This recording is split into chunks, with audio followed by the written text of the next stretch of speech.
Have you ever been told something along the lines of calm down or you're being too emotional during an argument? Has someone ever implied that you need to tone down your emotional experience in order to be more logical or rational? If so, you may qualify for financial compensation. Just kidding. No, you may not qualify for financial compensation, but I am here to tell you that this false dichotomy between emotion and reason is not scientifically correct. It is not that they are enemies, it is that they need to actually work together if we are going to be more rational and wise as people. And why actually emotion and reason both need to coexist for good decision making, survival, and psychological health.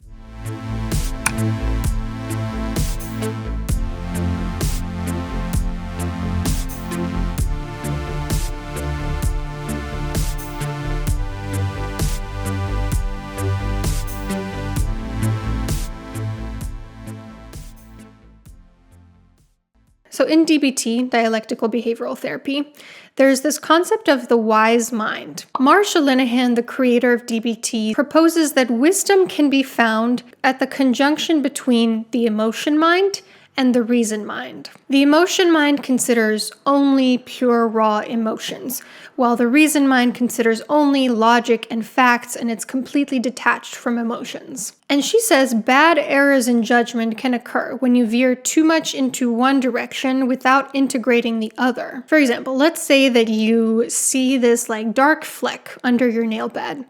Your emotion mind might go, what is this fleck under my nail bed? I worry it might be cancer. I don't want to die. Whereas your reason mind might think, well, let me look this up. Actually, this could be cancer. It's quite rare type of cancer.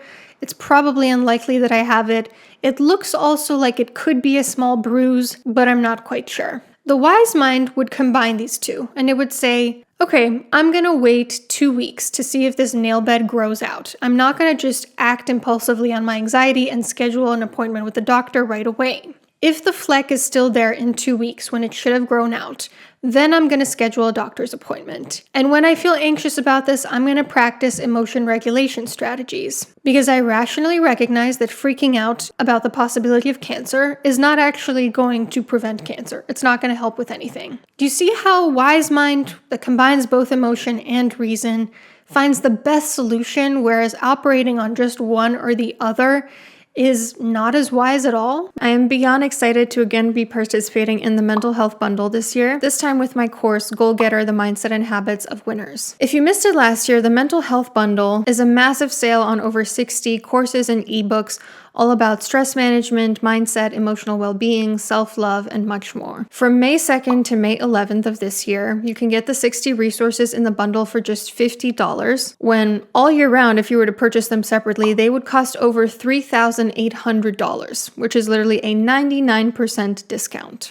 For example, here are some of the resources available: How to Silence Your Inner Critic, Anxiety Recovery Blueprint, Emotional Regulation, the Trauma Bundle, and my own course, like I mentioned, the Goal Getter course, is in there this year. Last year I had the Connection course, but I feel like I don't tell you guys enough about the Goal Getter course. It's over 2 hours long. It contains 11 lessons and 33 concrete steps and exercises basically to help you achieve whatever goal you have in mind for yourself. It could be related to fitness or health, it could be academic, financial, it could even be overcoming an emotional or social problem. And usually it costs $120, but with this bundle you get the Goal Getter course and all of the other resources in the bundle for literally just $50, which I promise you it will never be cheaper than this. This course is kind of like a compassionate but tough love pep talk from me. It's a way to hold yourself accountable, and it contains literally everything that I know and practice myself about achieving my goals. In part 1, we have 27 minutes on goal setting. Part 2 is over an hour long, and it's all about the mindset of a winner. And part 3 is 41 minutes long,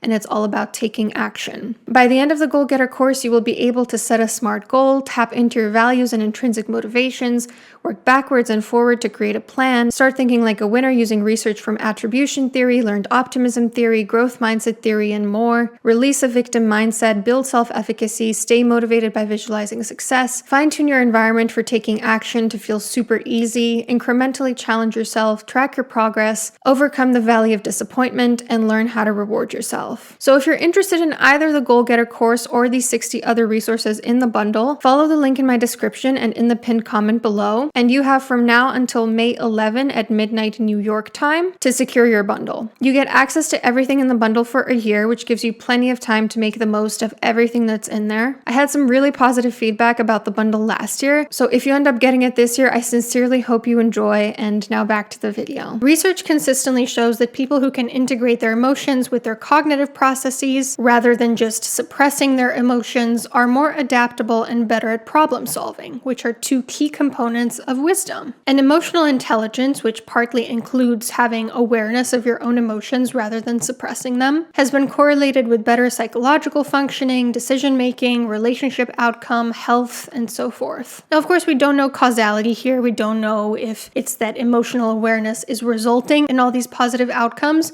but it is a piece of evidence towards the theory that we need our emotions to be wise. Why is this? Why do we need emotion to supplement reason? In the 90s, a neuroscientist named Antonio Damasio discovered that patients with damage to a particular part of the brain called the ventromedial prefrontal cortex, which is involved in emotion regulation, struggled considerably with everyday activities, despite having intact reasoning abilities. On paper, people expected these patients to be the wisest people, the best judges of good decision-making, pure rational thinkers. And yet, Damasio found the exact opposite. Without the capacity to make use of their emotions, these patients made terrible decisions. They often ended up ruining their relationships, unable to keep a job, and Damasio proposed something called the somatic marker hypothesis, which suggests that emotions are shortcuts that help us quickly evaluate risk level or possible options in a situation. Remember what I say constantly on this channel, which is that emotions serve a purpose. Evolutionarily, they are here to help us survive.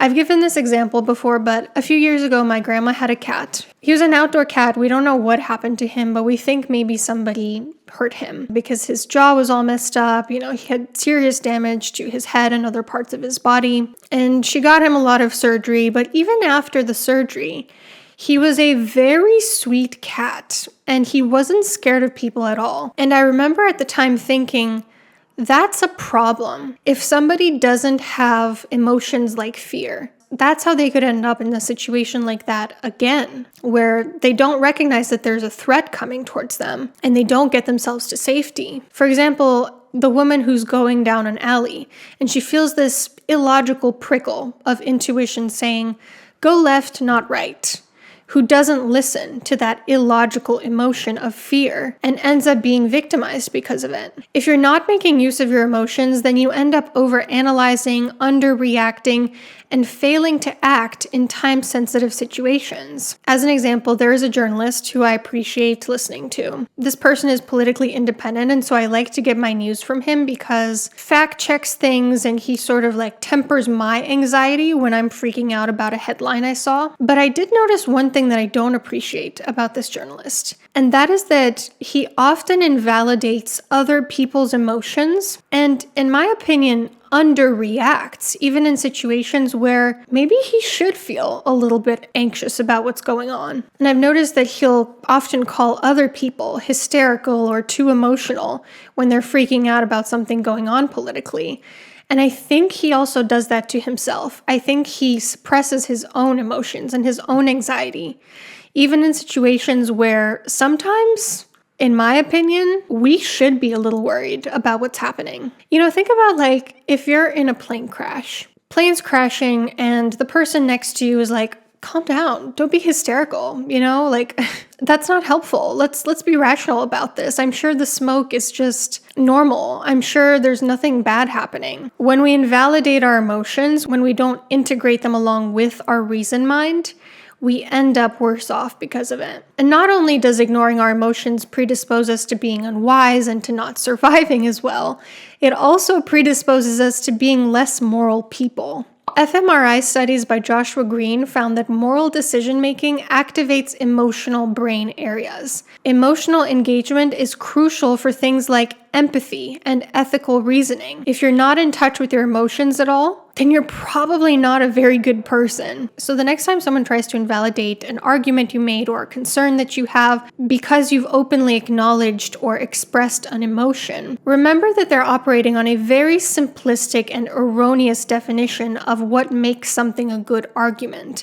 And actually, they're using something called an ad hominem circumstantial fallacy, which is when someone dismisses an argument based on the other person's circumstances or background rather than addressing the argument itself. For example, they might say, well, of course you think that because you have whatever personal connection you have to the topic, or because you have whatever emotion related to this, so you can't possibly be objective. In reality, having an emotional connection to the topic at hand could give someone an advantage in an argument.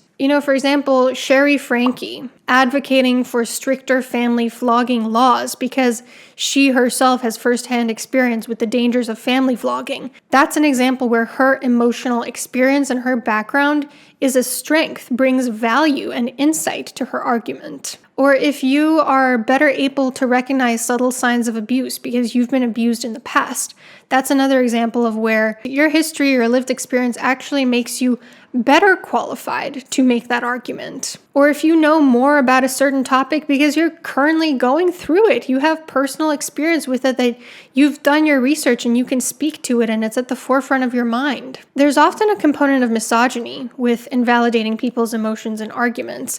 Because being emotional is associated with women, this fallacy is often used to discredit women in particular. Now, having a personal connection to a topic or an emotional reaction to a topic doesn't necessarily mean that person's going to have a better argument. In some situations, they might, and in others, they might not.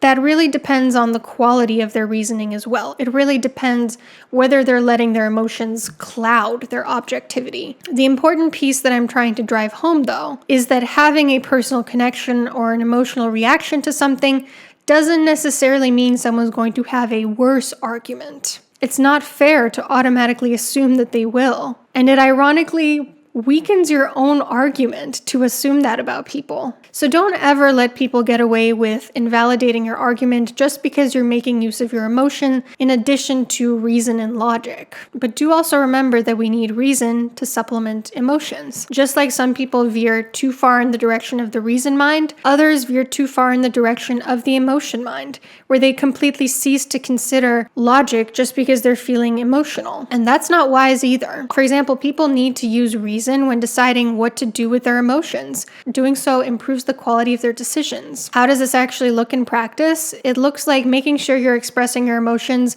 in an appropriate way that gets you closer to your goal, not further. Like not starting to just yell in an argument because you feel angry. It also looks like fact-checking your emotions to make sure that you're not operating under any cognitive distortions or errors or biases. For example, if you're feeling really anxious, it might make sense to check in with yourself, okay, does this fit the facts? Am I catastrophizing here? Which is an example of black and white thinking. So we need both. We need emotion and reason. Keep that in mind the next time you're in some sort of debate or argument with somebody. And the next time someone tries to invalidate your argument just because you have an emotion, make sure you check them. Hit them with the "that sounds like an ad hominem circumstantial fallacy." Take care. See you soon.